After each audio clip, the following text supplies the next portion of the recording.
Olá, turma, tudo bem?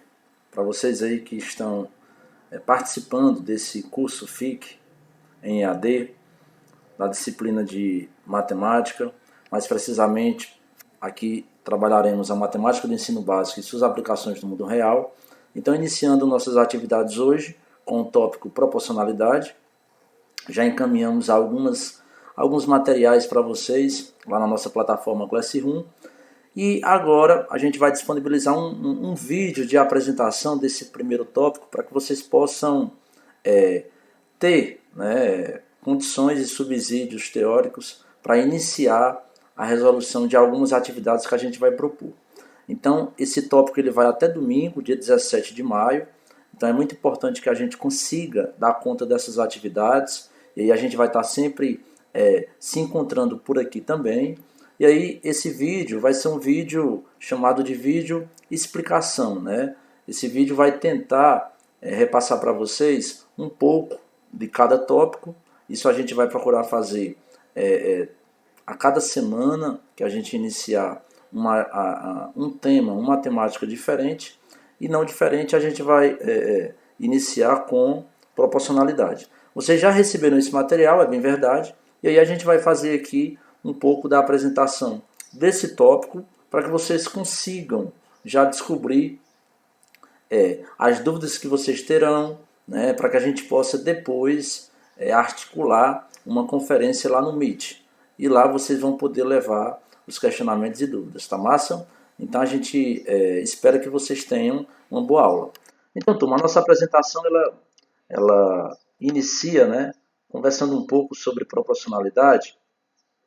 E quando a gente estuda proporcionalidade, ainda no ensino fundamental, a gente aprende alguns conceitos, né? Alguns objetos que serão importantes para o curso.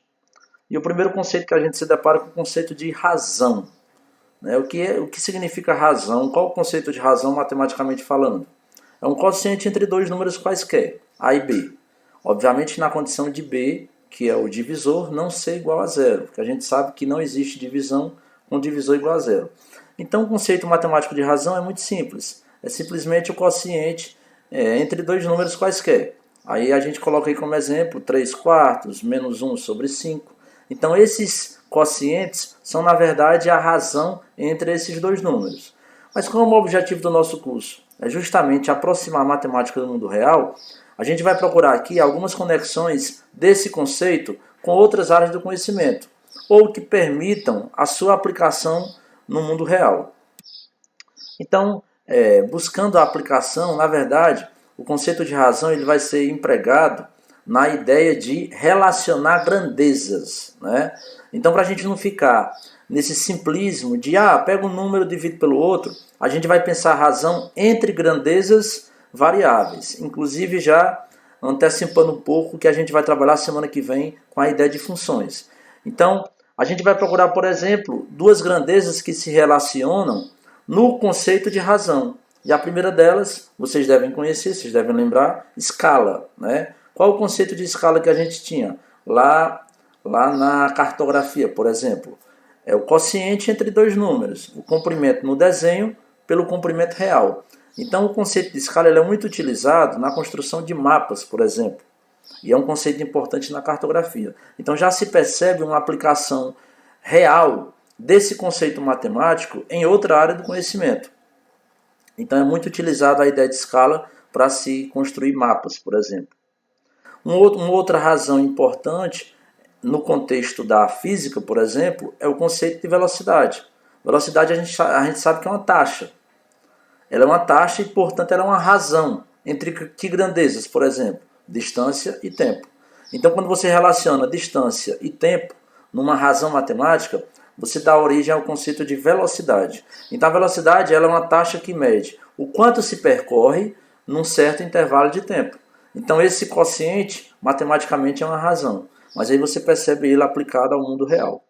Um outro conceito de razão é a densidade. Né? A gente sabe que densidade pode se pensar tanto na física como na geografia. Né? A gente tem a densidade física como sendo a razão entre massa, quantidade de massa, e volume. Né? Então você tem a ideia de densidade dos corpos. Mas você tem também a densidade demográfica, que representa a razão entre o número de habitantes por uma determinada extensão de área. Ou seja, o número de habitantes pela extensão do território me dá a densidade daquela região, a densidade daquele espaço. Então é muito utilizado também na geografia. E trazendo um pouco, né, da aplicação dentro da própria matemática, você tem o número, considerado o número mais famoso da história da matemática, que é o π. O π surge, ainda na Grécia Antiga, de uma razão entre dois números. O comprimento de uma circunferência, né, de um círculo, pelo seu diâmetro. Esse quociente, essa razão, deu origem a esse número bem famoso nos dias de hoje e também cheio de mistérios, que é o π. Então o π nada mais é do que uma razão entre o comprimento do círculo pelo diâmetro dele. Qualquer que seja o círculo, qualquer que seja a circunferência. Então, turma, nós temos aqui bastante, né, aplicações do conceito de razão em diversas situações, em diversas áreas do conhecimento. Tá massa? Beleza? Bem, dando sequência, a gente precisa também, para trabalhar a proporcionalidade, do conceito de proporção. Né? E o conceito de proporção, dado o conceito de razão, o que é proporção? É uma igualdade de duas ou mais razões. Então, quando você consegue, por exemplo, razões iguais, você gera o conceito de proporção. Então, por exemplo, 2/3 é igual a 4/6, que é igual a 6/9. Essas frações, essas razões são todas iguais. Então, elas conseguem montar o que a gente chama de proporção. A gente pode ler também, né? A gente costuma ler da seguinte forma, trazendo para o contexto de grandezas, é como se 2 estivesse para 3, assim como 4 está para 6, assim como 6 está para 9. Tá massa? Então, proporção nada mais é do que uma igualdade de duas ou mais razões. E buscando uma aplicação, né, trazendo para o contexto de grandezas, a gente dá origem ao que nós chamamos de grandezas que são diretamente proporcionais. Como, por exemplo, aí nós temos as grandezas de distância e consumo. Então, uma aplicação bem simples, né? A gente pode pensar num veículo que ele consegue percorrer 13 quilômetros com 1 litro de combustível, né? O consumo dele, 1 litro. Então, essas grandezas elas se relacionam de maneira proporcional, ou seja, quanto maior a distância, né, mais litros eu vou precisar. Então, a gente afirma nesse caso que distância e consumo são grandezas diretamente proporcionais. Mas daqui a pouco a gente vai falar mais sobre essa ideia de proporcionalidade. Uma outra relação importante, pensando aqui agora em tempo e velocidade, a gente tem que um veículo ele precisou de 2 horas para percorrer uma certa distância, andando numa certa velocidade. Em 6 horas, ele percorreu essa distância em 30 km por hora. Então, o que a gente percebe? Com menos tempo, né, ele vai precisar de uma velocidade maior. Então, nesse caso aí, você tem uma relação entre distância e tempo. Né? Distância e tempo. E tem também a relação entre velocidade e tempo. Distância e tempo seriam grandezas diretamente proporcionais. Só que velocidade e tempo são grandezas inversamente proporcionais. Quanto maior a velocidade, menor é o tempo que você vai precisar para percorrer todas essas distâncias. Tá massa? Mas é de suma importância, turma, que para entender a ideia de proporcionalidade, a gente não caia no conto, né, do senso comum, que equivocadamente pensa que proporcionalidade nada mais é do que uma relação entre grandezas, onde ao passo que uma cresce, a outra vai crescer também. Nem sempre é assim. Né? Para garantir que há proporcionalidade entre as grandezas, a gente tem que partir do princípio da análise da multiplicidade. Porque conceitualmente, quando é que duas grandezas são proporcionais? Quando há uma constante de proporcionalidade entre elas. Se elas são diretamente proporcionais, significa dizer que ao passo que uma dobra, a outra vai dobrar também. Ao passo que uma triplica, a outra vai triplicar também. Então você só tem segurança de garantir a proporcionalidade entre as grandezas quando isso é observado. Ou seja, não há garantia de proporcionalidade simplesmente porque se uma grandeza vai aumentar, a outra vai aumentar também. Você não pode garantir que há proporcionalidade. Por exemplo, nesse problema, leem comigo, por favor. Uma quantia de 10 mil reais aplicada na poupança por um certo período rendeu 820. Né? Qual seria o rendimento se a quantia aplicada fosse 15 mil? Então a primeira pergunta que a gente faz é, aumentando a aplicação, o rendimento vai aumentar também? Mantida as mesmas condições nessa instituição financeira? A gente acredita que sim. Né? Quanto maior se aplica, quanto mais se aplica, mais se espera que ele renda, né? Maior seja o rendimento. Mas isso por si só não pode, né, dar segurança para a gente dizer que são grandezas proporcionais. Mas vamos às perguntas aqui, por exemplo. A primeira pergunta que ele faz é, quais as grandezas que se relacionam no contexto? É sempre importante que num certo contexto a gente consiga identificar as grandezas que estão se relacionando. Ou seja, o problema está falando de quem?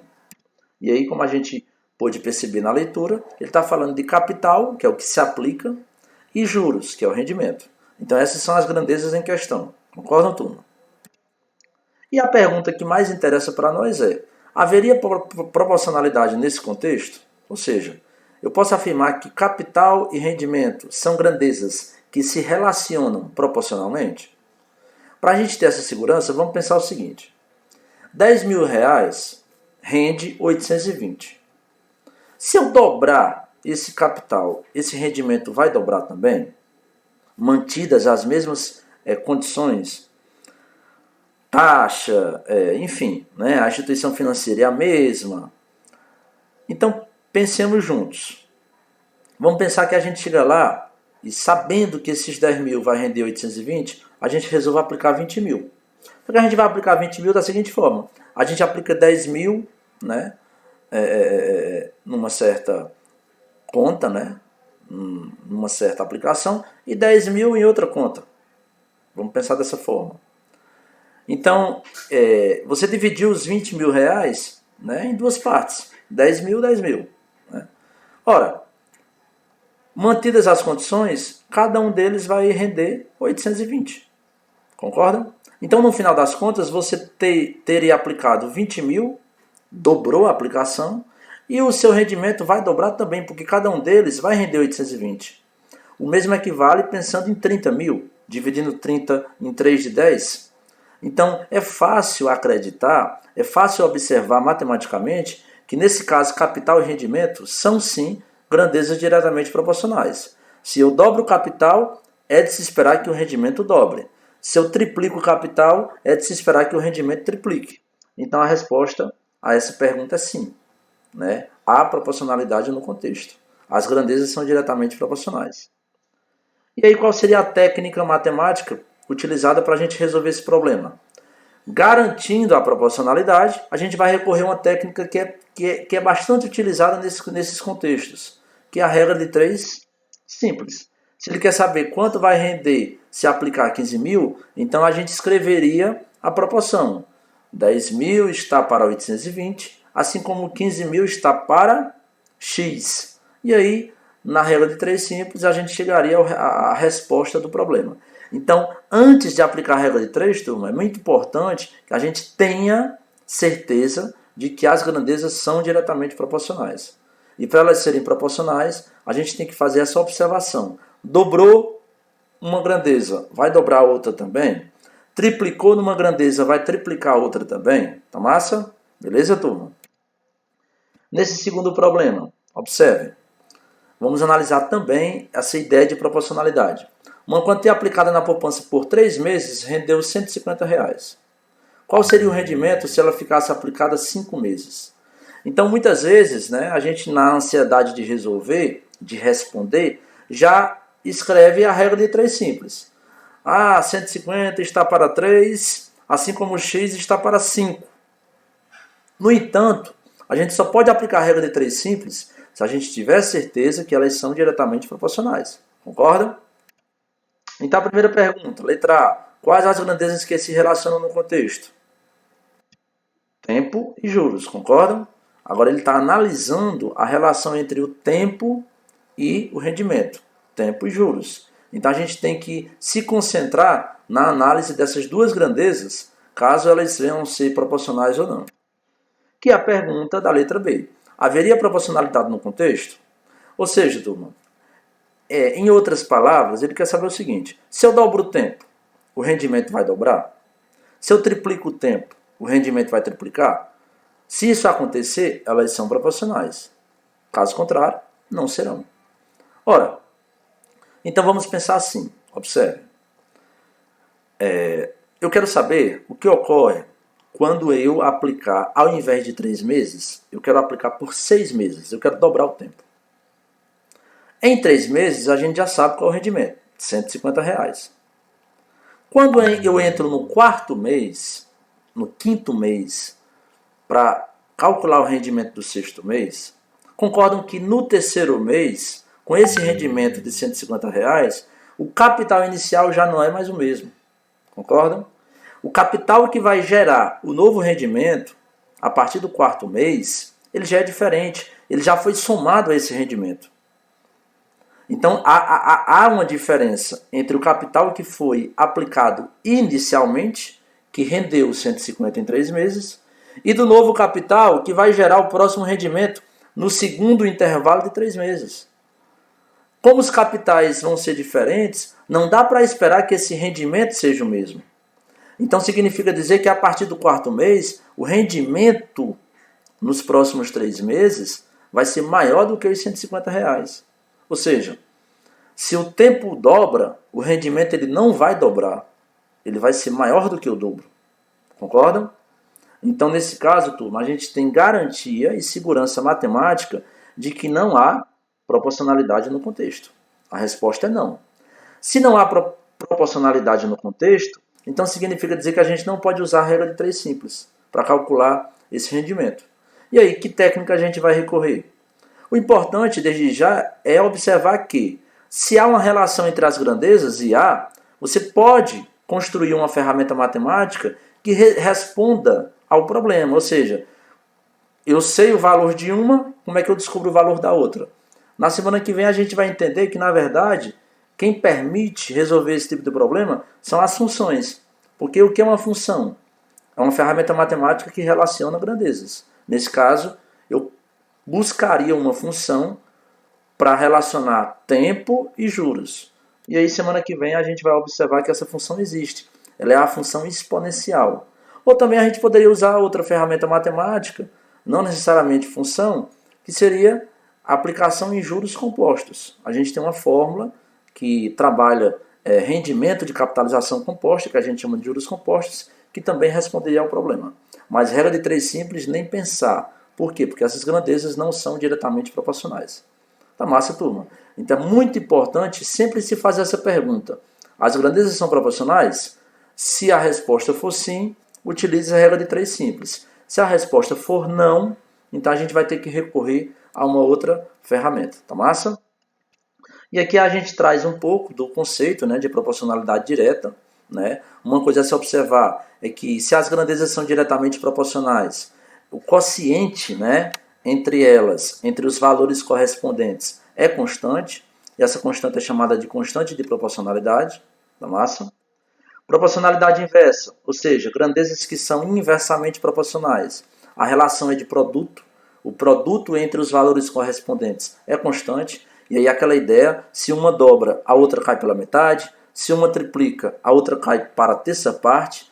Essa é a ideia, essa é a essência de proporcionalidade inversa. E aqui nós temos um problema clássico, que é o problema da perseguição do cachorro perseguindo a lebre. Tá massa? Vocês já devem ter lido esse problema. Para quem conseguiu responder, ótimo. Mais tarde, né, no nosso segundo vídeo, a gente vai trazer a solução desse problema. Tá massa, turma? E mais tarde também a gente vai estar disponibilizando para vocês uma atividade. E aí a gente vai estar se comunicar via plataforma Classroom. Espero que vocês tenham gostado da aula. Qualquer dúvida com respeito a essa videoexplicação, vocês guardem que na conferência a gente vai estar respondendo. Tá massa? Então, até lá.